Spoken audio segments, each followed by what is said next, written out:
اللہ کو گواہ کر کے، آپ سب کو گواہ کر کے امانت کے طور پر، مجھے نہیں معلوم کہ آج کے بعد کیا ہوگا، لیکن میں آپ کو گواہ کر کے، اپنی ماں کو گواہ کر کے یہ بات کر رہا ہوں۔ آج کے اس دور میں آئی ایس آئی پوری طرح جوڈیشل پروسیڈنگز کو مینیپولیٹ کرنے میں انوالو ہے۔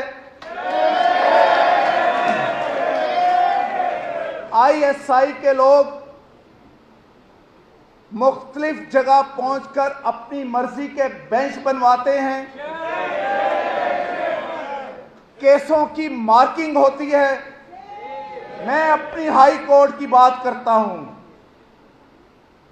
آئی ایس آئی والوں نے میرے چیف جسٹس کو اپروچ کر کے کہا کہ ہم نے الیکشن تک نواز شریف اور اس کی بیٹی کو باہر نہیں آنے دینا، شوکت عزیز صدیقی کو بینچ میں مت شامل کرو۔ اور میرے چیف جسٹس نے کہا جس بینچ سے آپ ایزی ہیں ہم وہ بنا دیں۔ مجھے یہ پتا ہے کہ سپریم کورٹ میں کس کے ذریعے کون پیغام لے کر جاتا ہے۔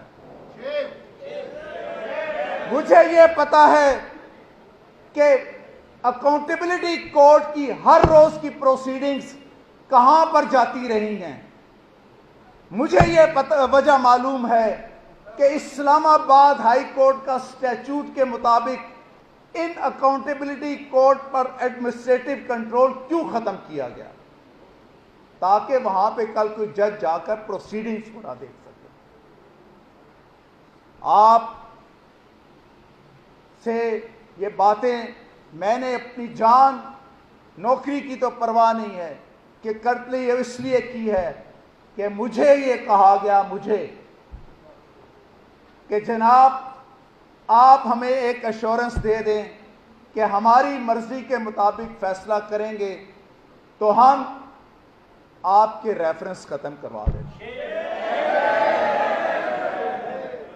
مجھے یہ کہا گیا کہ آپ اگر ہماری مرضی کے مطابق فلاں کیس میں فلاں فیصلہ دیں گے تو ہم نومبر تک نہیں سپٹمبر میں آپ کو چیف جسٹس بنا دیتے ہیں۔ تو میں نے انہیں کہا کہ میں اپنے ضمیر کو گروی رکھنے سے پہلے ہے کہ میں مر جاؤں۔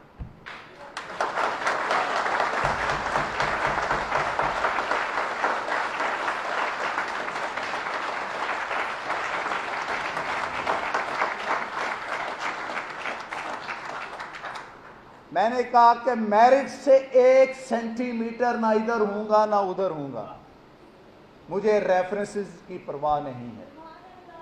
آپ نے پہلے بھی ریفرنس کروائے ہیں، آپ 10 اور کروا دیجئے۔ جب تک میرے اللہ کو منظور ہے کہ میں نے اس سودے پر رہتے ہوئے اللہ کی رضا کی خاطر کوئی کام کرنے ہیں تو میں کرتا رہوں گا، چاہے ساری دنیا میرے مخالف ہو جائے۔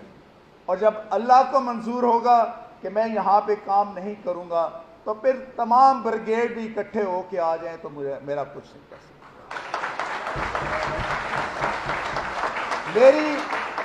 میری آپ سے یہ گزارش ہے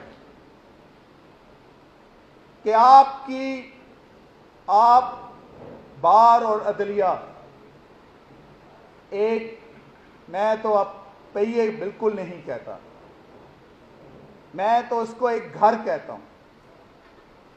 ایک ہی گھر کی حویلی میں رہنے والے لوگ ہیں، لیکن آپ کی حویلی پہ ڈاکہ پڑ چکا ہے۔ آپ کی حویلی بندوق والوں کے کنٹرول میں آ چکی ہے۔ آپ کی آزادی سلب ہو چکی ہے۔ آپ کی انڈیپینڈنس آف جوڈیشری جس پر آپ پرائیڈ فیل کرتے تھے اس پہ سمجھوتے ہو چکے ہیں۔ یہ کسی 2 افراد کے درمیان مقدمے کے فیصلے میں اپنے آپ کو انڈیپینڈنٹ ظاہر کرنا اور انصاف پسند ظاہر کرنا کوئی بڑی بات نہیں ہے۔